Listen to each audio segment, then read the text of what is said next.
Olá, novamente a gente aqui no Pode Cuidar Melhor. Hoje com uma convidada muito especial. Nós temos muitas quebras de objeções e vamos falar justamente sobre essas objeções. Você que é cuidador ou tutor de um idoso ou uma idosa, é sobre você que nós vamos falar aqui. E isso pode te ajudar a quebrar essas objeções e ver se isso vai te ajudar no dia a dia.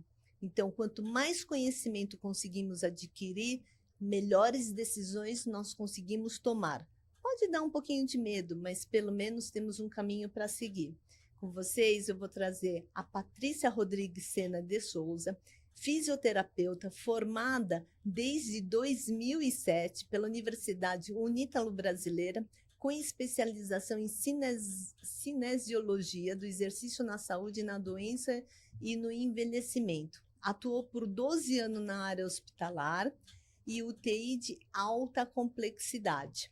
CEO da PRSS Fisioterapia e Exercícios, EIRELI, desde 2021. Atendimento exclusivo para residencial sêniores. Por aí vocês têm uma ideia que já vamos falar um pouquinho de residencial. Coordenadora clínica da rede de Pádua Residencial Sênior desde 2020 e gestora de cuidados domiciliares. Especialização em UTI cardiorrespiratória, HSPE, especialização em gerontologia pela Sociedade Brasileira Israelita Albert Einstein, especialização em hotelaria pela Sociedade Brasileira Israelita Albert Einstein. Bem-vinda, Patrícia. Obrigada, Su. Obrigada pelo convite, obrigada por esse momento. Vamos tentar ajudar bastante, né? Quem ainda traz alguns bloqueios em relação ao assunto que a gente vai levantar aqui hoje. Estou super à disposição. Patrícia, muito obrigada. E o principal foco que a gente tem nesse Pode Cuidar Melhor, a gente sempre parte do assunto perdão. Por quê? O perdão, não só a parte espiritual, religiosa, almática, né, e corporal, nós temos a questão do comportamento. Sim. Então, o perdão, eu também entendo que é um processo, né? E porque eu consegui, eu quero amarrar o perdão com a objeção, até rima. Eu acho que é justamente por isso. Existe hoje em dia uma questão muito assim, eu coloco ou não coloco o meu idoso ou minha idosa no residencial? Em que momento que eu coloco? Essas são as perguntinhas básicas, né? Sim. Mas no dia a dia, Patrícia, não é isso que acontece. Sim. No dia a dia que a gente está conversando com as pessoas que cuidam dos seus idosos, eles têm outros, como que eu posso dizer, outros pensamentos sobre os residenciais. Sim. Não quero deixar lá. Primeiro porque eles acham que ninguém cuida melhor do que eles. Uhum. Esse é o primeiro estresse. Segundo, existe alguma culpa que faz com que as pessoas fiquem carregando o idoso ou a idosa. E muitas vezes chegam até judiar, né? Judiar, que eu digo, no sentido de o idoso que tem Alzheimer precisa ter uma rotina, Sim. precisa todo dia estar no mesmo lugar, Sim. porque ele não tem mais cognitivo para ficar processando tantos movimentos. Sim. E a pessoa, quando tem mais de um filho, o que faz? Vai colocando de casa em casa, tempo em tempo. Mudando essa rotina, né, o tempo todo, que para eles parece ser algo benéfico, no fundo, né, a gente está desarranjando ainda mais esse idoso. Eu queria que você falasse mais sobre isso, né?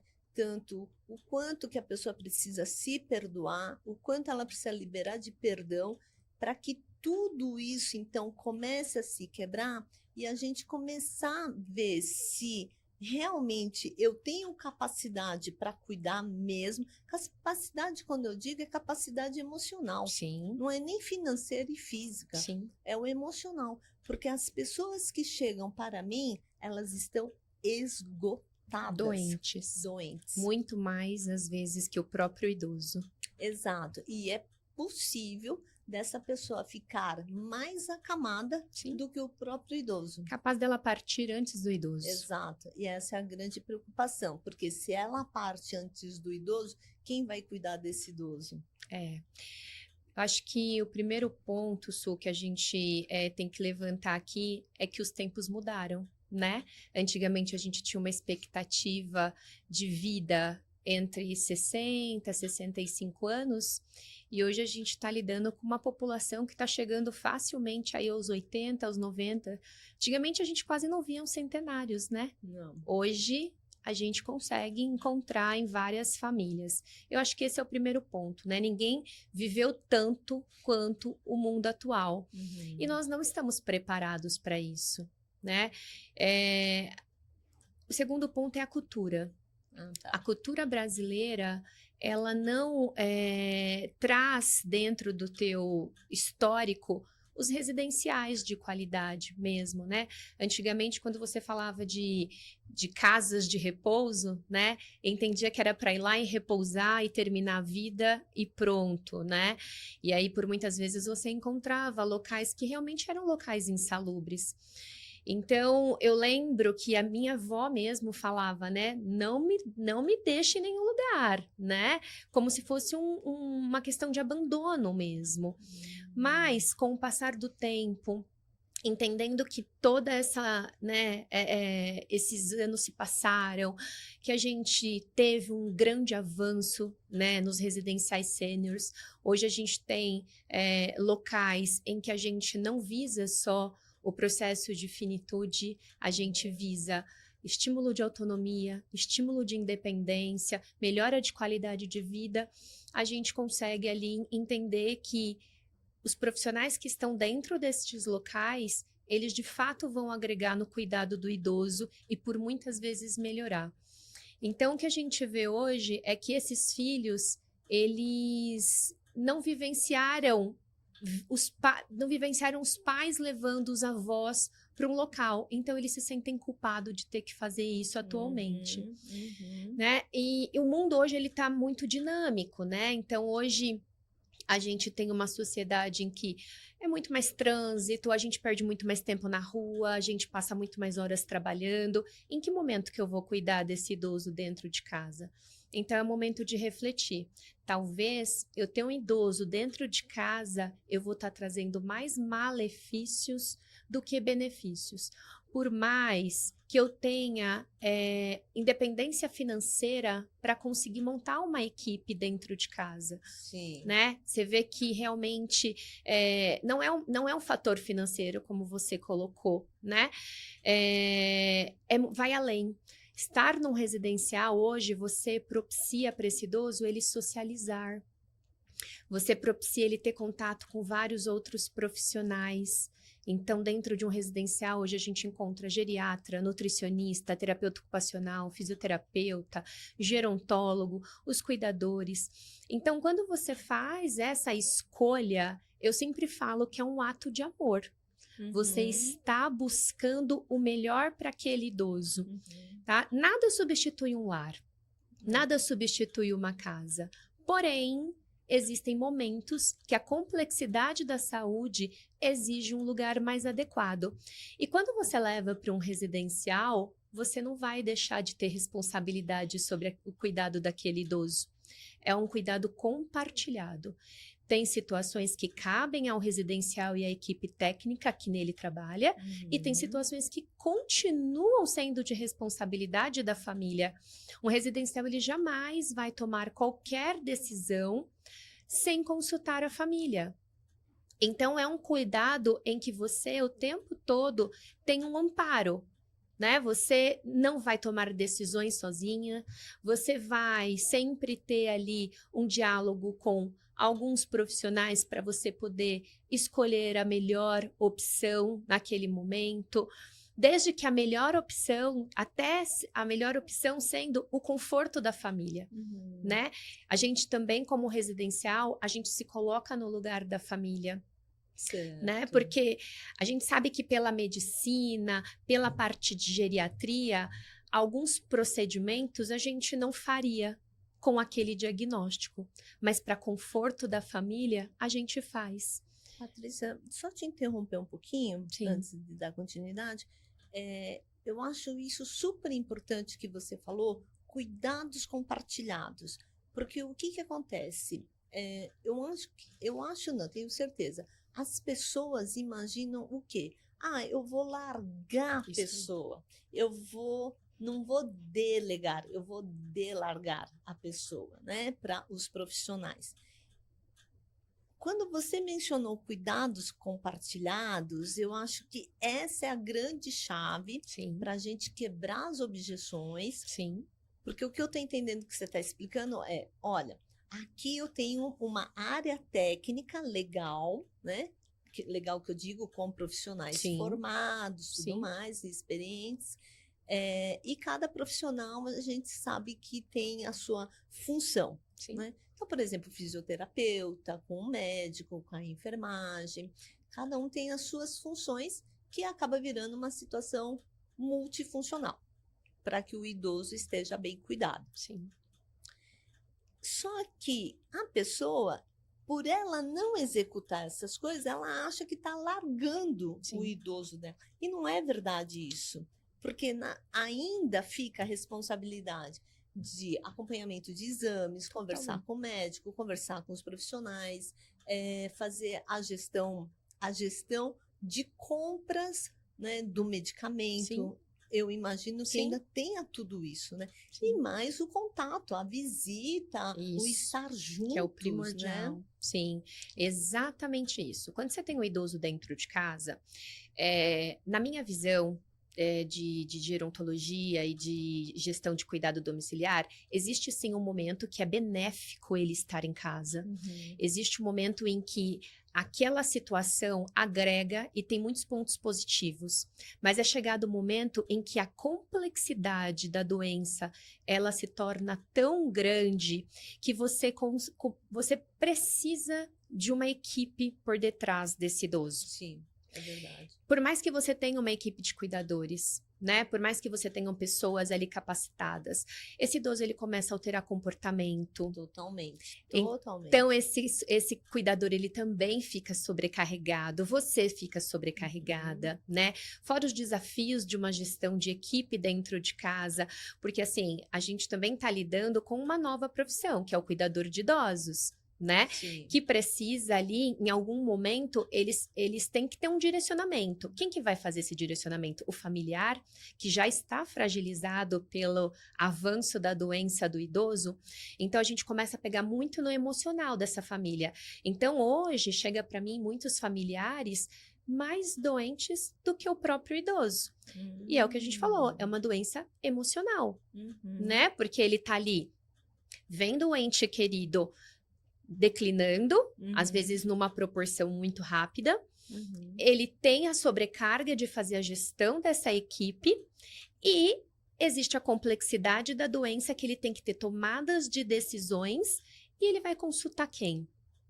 Ele não Exato. tem quem consultar, ele não tem um profissional da saúde ali para poder ter essa base, essa segurança. Então, é nesse momento que entra a institucionalização. Uhum. Em momento Perfeito, algum, perfeito. você levar um idoso para a instituição, você vai estar abandonando. Muito pelo contrário, a gente precisa muito desse familiar por perto. É importante essa presença, é importante esse carinho, só que a gente vai fazer uma virada de chave. Ao invés de você se preocupar com a gestão de pessoas, com a complexidade da doença, você vai ali naquele momento entregar amor e carinho e ser Uhum. presente. Uhum. E aí deixa que a parte técnica a gente estuda, a gente discute, a gente traz para você e mostra os caminhos que podem ser seguidos. E nenhuma decisão é tomada sem a família dar o aceite. Entendi, Então a gente tira essa perfeito. sobrecarga do idoso. Gente, só para vocês terem uma Do ideia, idoso não, desculpa, da família. da família, só para vocês terem uma ideia, o que acontece? O que é importante você ter consigo? Qual é o benefício de quem cuida nesse momento? Você vai dormir direito. Quem dorme direito é um dos pilares para manter a sua saúde. Depois, você vai conseguir se olhar e se autocuidar e começar a ter o controle da sua vida. Isso aí. Porque quando você está dedicado 100% para o cuidado do idoso, além de você não dar conta, você já está estressado, ansioso, depressivo. Então, veja que os benefícios são muito grandes. Mas primeiro você tem que se tratar e saber quebrar esse cordão umbilical. E sair dessa bola de neve. Eu sempre falo para as minhas pacientes, você está numa bola de neve. Então, como é que nós vamos sair disso? Já tenho uma ideia aqui. Por exemplo, Patrícia, eu tenho uma experiência. Bom, sempre nós temos 4 ou 5 avós, né? No caso, eu tenho 5, porque meus pais são separados, minha mãe casada pela segunda vez. Quer dizer, os netos dos meus pais que vão ter 5. Eu tive 4. Por parte do meu pai, né? E por parte da minha mãe, 2 para cada um. E eu tive uma avó que ela foi longeva. Uau. Ela foi até 89 anos. Legal. E muito bem. E a minha avó ficou viúva quando, por volta dos 72 anos dela, alguma coisa assim do gênero, que o meu avô foi embora. 75 anos. E ele também foi já para a época longevo, com 80 anos. A minha avó, ela, depois de um tempo, ela pediu para vender o sítio e falar assim, olha, com a venda do sítio, vocês vão me pagar o residencial. Porque ela morava com meu pai, só que meu pai ficou sobrecarregado. Tá. Aí começou aquele negócio, fica um pouquinho com filho 1, um pouquinho com filho 2, um pouquinho com filho 3. Ela cansou. Ela falou, não é essa vida que eu quero. Então, como ela tinha um cognitivo, ainda estava lúcida, e família japonesa, a mãe manda. Ah, que legal. Então, ela pegou e impôs a situação. Vocês vão vender o sítio, eu vou assinar e com esse dinheiro vocês vão pagar o residencial. Isso tem acontecido muito, Su.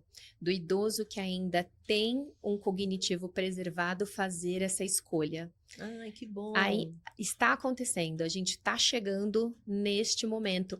Eu tenho idosos lá que eles vão para shopping, que eles passam o final de semana viajando. Ah, gente, que delícia. Isso é muito bom. O julgamento ele vai existir, né?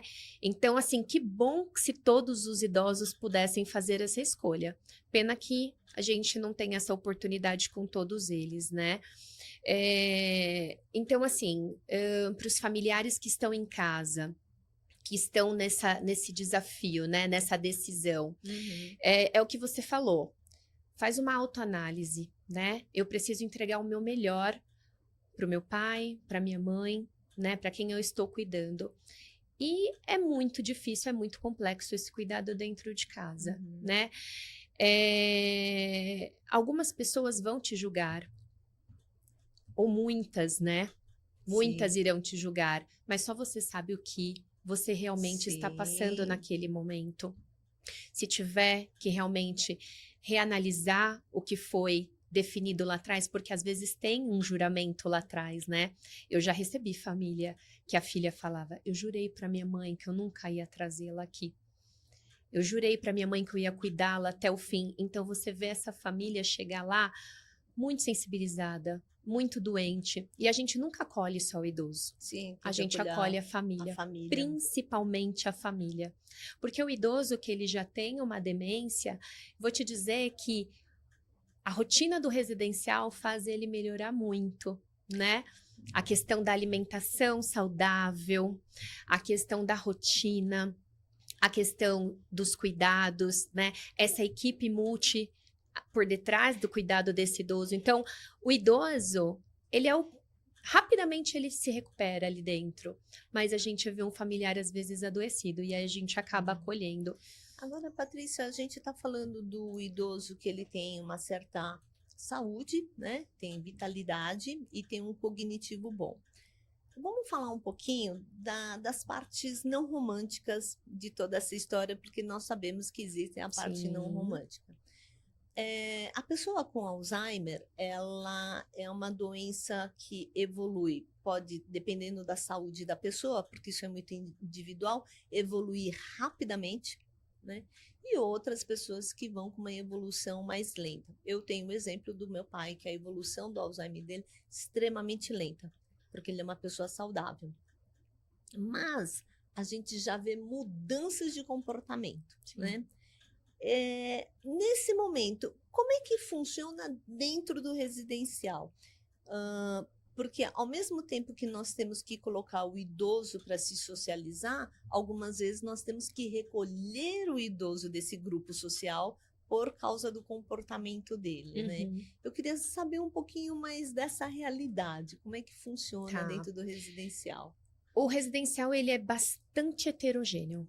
Eu tenho Hum, desde idoso que realmente escolheu estar lá e tem ainda um cognitivo preservado, às vezes uma mobilidade que é mais comprometida, desde aquele que tem um declínio cognitivo bem acentuado e às vezes uma mobilidade preservada, boa, né? A gente não separa, tá, Su? A gente coloca ele sempre no mesmo patamar. Então, tanto que dentro do residencial existem as terapias coletivas. Uhum. Eu não tenho terapia coletiva para o idoso demenciado e terapia coletiva para o idoso lúcido. Eu tenho uma terapia coletiva onde todos se inserem, porque eu preciso respeitar a limitação do outro.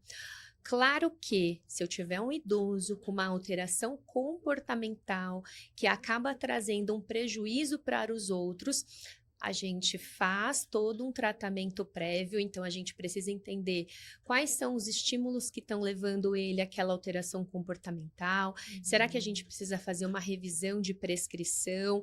O que está tirando ele daquele momento? Em que momento do dia que ele acaba ficando mais alterado para a gente poder levar isso para a geriatra e fazer algum ajuste?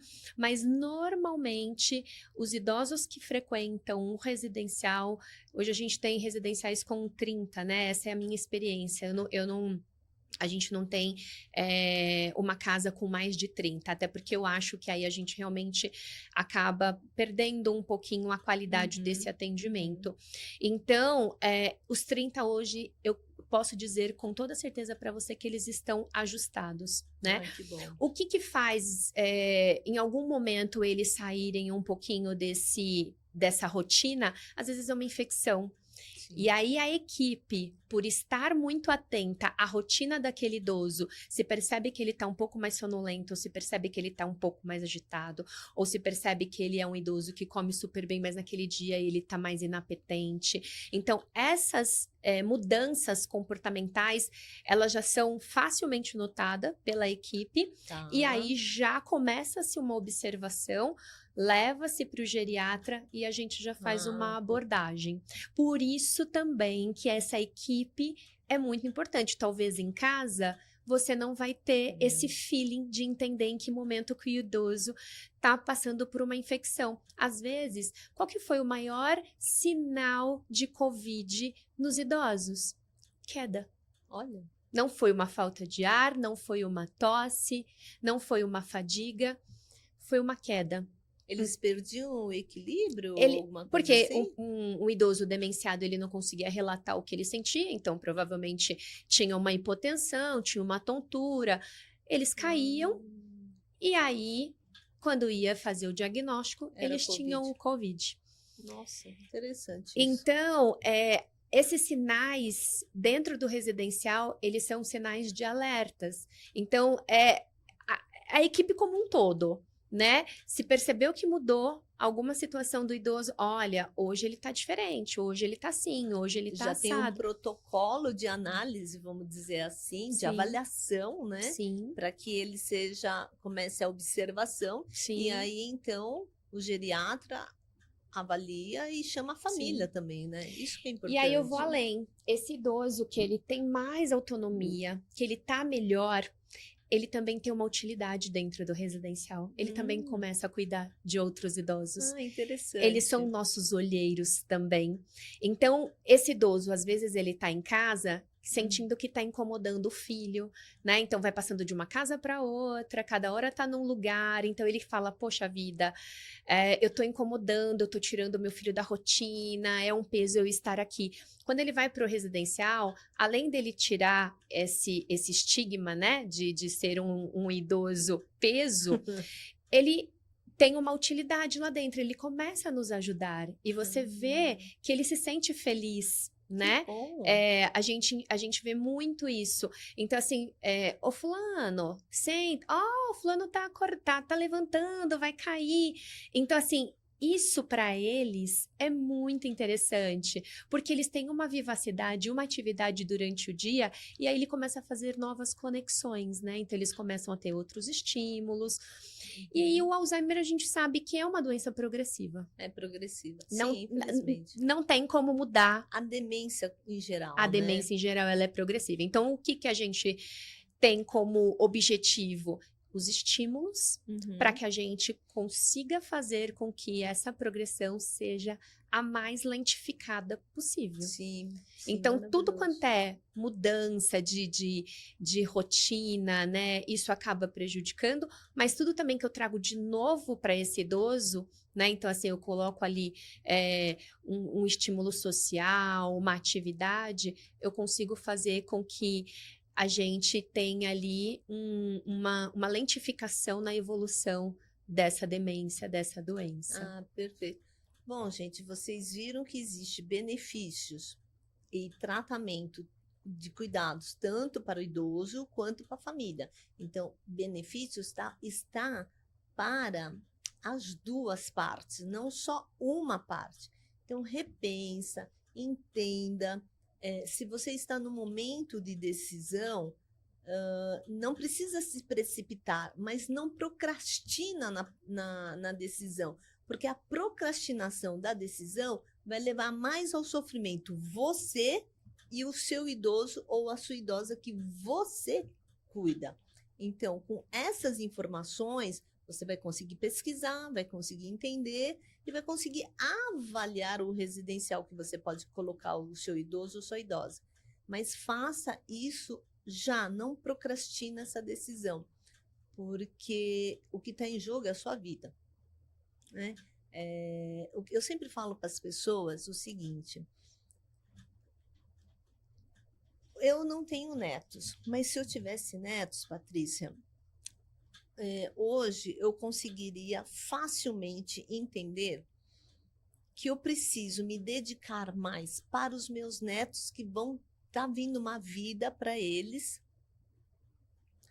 do que eu gastar tanta energia no cuidado com o meu pai.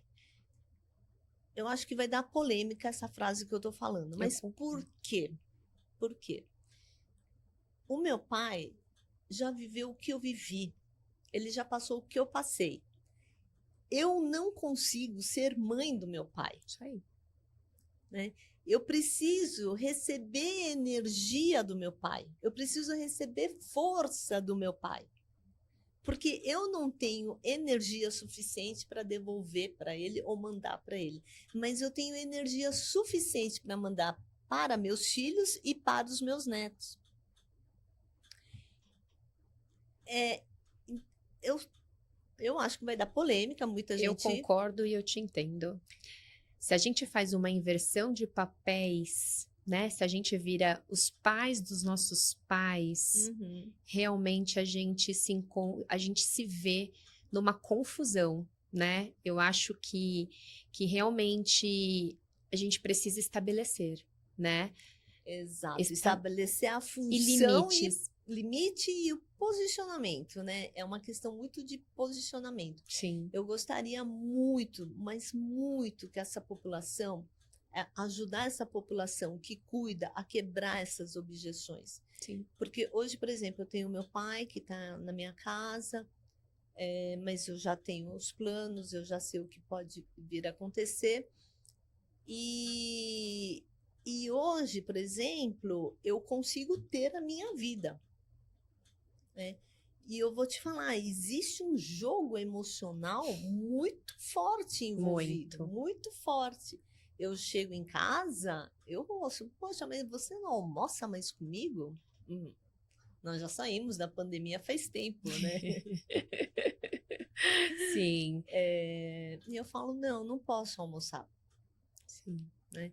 E não discuto mais. Aí eu falo assim, mas olha, tem o domingo, tem o sábado, vai ter feriado, e aí a gente vai ficar junto o tempo todo. Nossa, isso acontece muito desse jogo emocional. Acontece muito. Só que acho que você, por ser uma pessoa, né, focada, né, e você realmente colocar ali limites, né, hoje você consegue lidar com essa situação. Isso é hoje. Isso é hoje. Porque eu também passei por amarras. Eu fui para o momento que eu perdi o controle da minha vida. Quem estava controlando a minha vida era a emoção do meu pai em cima de mim. Olha isso. É o que o filho faz com a mãe, né? Mãe, não vai trabalhar, fica aqui comigo. Você vai de novo me deixar. E aí você precisa explicar, né?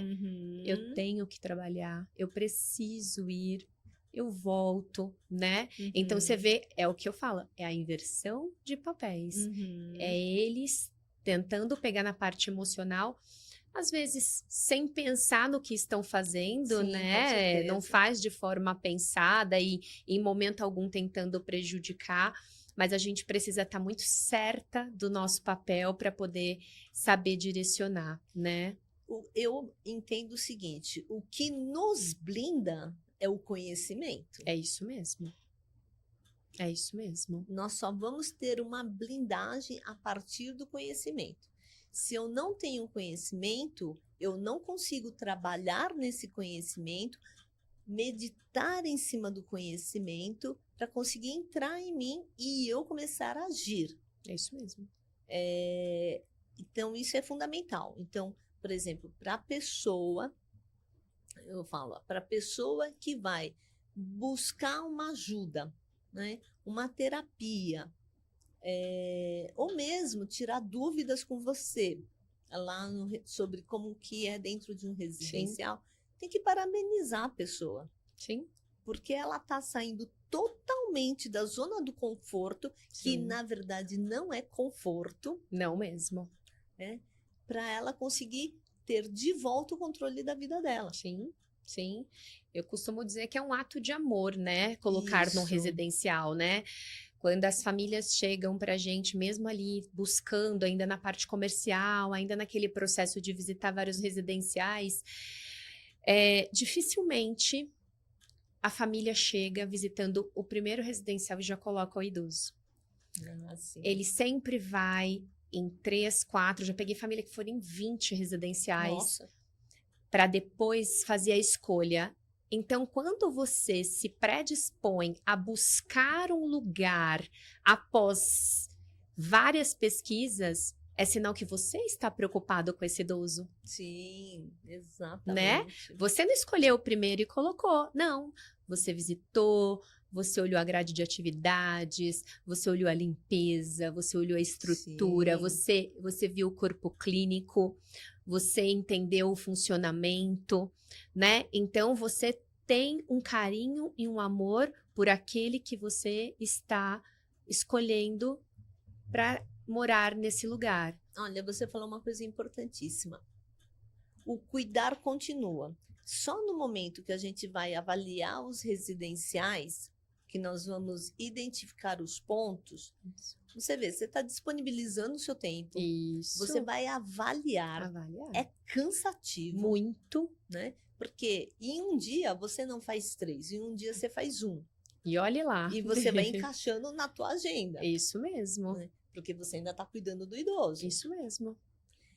Então, assim, gente, esse trabalho de procurar residencial é árduo também, mas é um excelente trabalho. Quem está criticando alguma coisa é porque não vive o que nós estamos vivendo. Então, nós temos que tomar muito cuidado com o julgamento externo. Isso mesmo. Se blinda, se isole desse julgamento externo e se cuida. E você começa a se cuidar exatamente dessa forma, procurando melhores recursos de cuidados para o seu idoso, para a sua idosa. E no próprio residencial, você também, né, vai ter contato com outros idosos e famílias, e ali naquele momento, você também pode fazer a sua pesquisa, porque nada melhor do que avaliar o serviço quem usa e mora nele. Uhum. Então, eu permito, quando a gente está ali dentro do residencial, que o setor comercial está passando, né, que eu me apresento, e aí faz algumas perguntas para mim, eu direciono, falo, pergunta para quem mora aqui. Veja o que acha, o que pensa. Se tem alguma família, a gente se dispõe, ó, tem uma família ali, você quer tirar alguma dúvida, e aí uma família começa a ajudar a outra dentro do residencial, né? Então tem família que tá lá com a gente há 2, 3 anos e viu uma família nova chegando e fala assim, eu já passei por isso que você tá passando. Ah, já faz o acolhimento. Mas é a melhor decisão que você está tomando. Você vai ver, daqui a alguns meses a gente vai conversar e você vai ver como isso vai fazer bem para você. Tá vendo? Então, até para não achar que é clichê, né, da parte comercial, da parte de gestão de um residencial, aborda quem já está fazendo Sim. uso desse serviço, né, tanto família quanto idoso, pega um feedback, porque é o que você falou. Sofrer o preconceito e julgamento vai ter, mas possivelmente daqueles que não fazem uso do serviço e daqueles que não estão precisando buscar esse serviço. Aí fica muito fácil julgar. Você concorda comigo que é muito fácil julgar, apontar uma situação? Ah, não é assim que você tem que cuidar. Ah, não é assim. E como? Como cuida? O como ninguém fala, ninguém conta. Sim. Por quê? Porque não sabe como que é o processo. Sim. Né? Eu, por exemplo, eu sempre falo para as pessoas que cuidam de homens. Homens, por mais velho que sejam, eu não sei de onde vem tanta testosterona que eles precisam gastar. Sim. Né? Então, eles precisam fazer exercício, precisam suar, o homem precisa ter movimento. Por mais tímido e introvertido que seja aquele homem, Sim. ele precisa gastar a força dele. Sim. Porque o que acontece? As pessoas reclamam assim, nossa, mas ele está muito nervoso. Ele está nervoso porque provavelmente ele está parado. Sim. Né? Se ele está parado, se ele não está mobilizando, se ele não está pensando, se ele não está conversando, se ele não está fazendo alguma coisa, ele não está queimando a força dele. Sim. E eu imagino, pelo menos os residenciais que eu visitei, todos têm exercício, tem o educador físico, tem o fisioterapeuta. Sim. Então, às vezes o residencial vai ter mais recurso para oferecer do que quando o idoso está dentro de casa. E até de ter outras pessoas, né? Às vezes Já motiva, né? Você estar olhando, às vezes o movimento da casa já é um estímulo, já faz você ali gastar energia. Então, assim, fora toda a atividade que tem, a parte de socializar, a parte dos estímulos, né? Tudo que vem acontecendo ali ajuda muito. E por mais que a gente esteja dentro do residencial, não tem receita de bolo. Eu não trato todos os idosos iguais. Claro. Porque cada um é de um jeito. Então, a Dona Maria, eu vou ter algumas particularidades com ela. O seu José, eu vou ter outras. Algumas rotinas, elas precisam ser pré-estabelecidas, até porque a gente tem 30 vidas, né? Sob a nossa responsabilidade, e eu preciso ter uma rotina, porque senão, realmente, se cada um quiser tomar café num horário, almoçar num outro, eu vou, né, realmente enlouquecer. Mas algumas situações, elas são negociáveis. Então, o horário do banho, ele é negociável. O tipo de atividade, então eu tenho uma grade de atividade que ela acontece dentro do residencial, mas às vezes não faz sentido para aquele idoso nunca dançou. E hoje a atividade de música ele não vai querer dançar e tá tudo bem. Só que na atividade de pintura já faz mais sentido, né? Já traz uma memória afetiva, ele lembra quando a mãe dele pintava para ele, ou ele mesmo na infância. Então, assim, é por isso que a gente também tem uma rotina bem heterogênea dentro do residencial, que é para a gente conseguir em algum momento resgatar esse indivíduo e estimular. Mas é um um dinamismo muito grande, né, dentro. Isso a gente falou dos homens, né, que precisam queimar a força. Agora, as mulheres, eu vejo que as mulheres gostam de se ajudar, né? Muito. Então, toda atividade em grupo entre mulheres, por exemplo, uma simples pintura, uma costura, uma troca de fotos, né? Eu acho que isso... Então, o homem precisa queimar a força E a mulher, sinceramente, precisa queimar pensamento. Que é uma obesidade de pensamentos, não E é? precisa falar, né? Precisa ter outras mulheres para falar bastante. Exatamente, exatamente. E com essas atividades ajuda muito. Sim. Patrícia, o nosso tempo é tão curtinho, a gente está chegando ao final, mas eu quero assim, eu queria saber um monte de coisa de um residencial, né? Te convido para ir lá, Tá conhecer. bom, vou conhecer, vou com uma equipe de filmagem lá para a gente conversar, ver, colocar também, porque as pessoas precisam quebrar essas objeções, né? Ainda nós estamos numa geração onde há muitas objeções, né? Os longevos são longevos, paciência, mas a gente precisa quebrar essas objeções e ver que o mundo social é necessário também. E uma coisa que eu achei importantíssimo no residencial, a questão da alimentação, porque a alimentação é o segundo maior pilar da gente se manter saudável, né? Vocês contam com equipe de nutrição? Como é que funciona isso? Sim, todas as nossas refeições, elas são elaboradas por nutricionistas, por cardápios balanceados. Eu tenho uma nutricionista de produção, que ela executa todos os cardápios de uma forma em que ela consiga garantir ali a proteína, o carboidrato, as leguminosas. E eu tenho uma nutricionista, eu tenho, na verdade, 2 nutricionistas de produção e uma nutricionista clínica. A nutricionista clínica é aquela que faz as medições para saber se esse idoso está perdendo peso, está ganhando, quais os ajustes que a gente precisa fazer. E aí a gente também solta alimentações personalizadas, se for o caso, tanto para aumentar calorias quanto para diminuir calorias.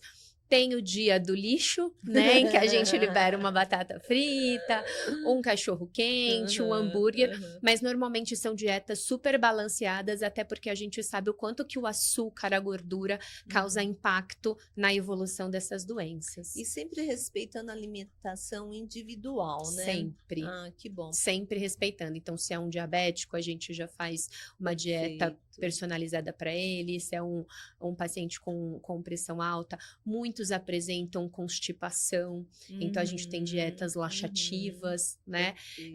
Tem alterações de consistência também, então tem aquele idoso que já está com uma doença um pouco mais avançada, já tem um déficit de deglutição, então a gente elabora um cardápio com uma dieta um pouquinho mais umidificada, o pastoso é o último, né, o último estágio, então se a gente dá, a gente consegue ainda fazer uma adaptação prévia para ele ainda, porque assim, às vezes é o último prazer que esse idoso tem, é a alimentação. Exatamente, exatamente. A alimentação é um pilar para nos manter saudável, mas também é um prazer. É um prazer. É um prazer. Sim. Muito bem, Patrícia, muito, muito obrigada, muito conhecimento. Vamos ver se a gente consegue fazer mais uma para complementar aqui, porque eu topo, eu que agradeço. Uma lista de várias questões aqui. Obrigada. Eu que agradeço. Gente, vocês curtiram, vocês estão com mais conhecimento, deixa a sua curtida aqui, coloque os teus comentários, nós vamos ler todos os comentários e vamos responder a todas as questões. Muito obrigada pela sua participação e eu preciso de você. Esse podcast foi produzido por Gramofone Podcast.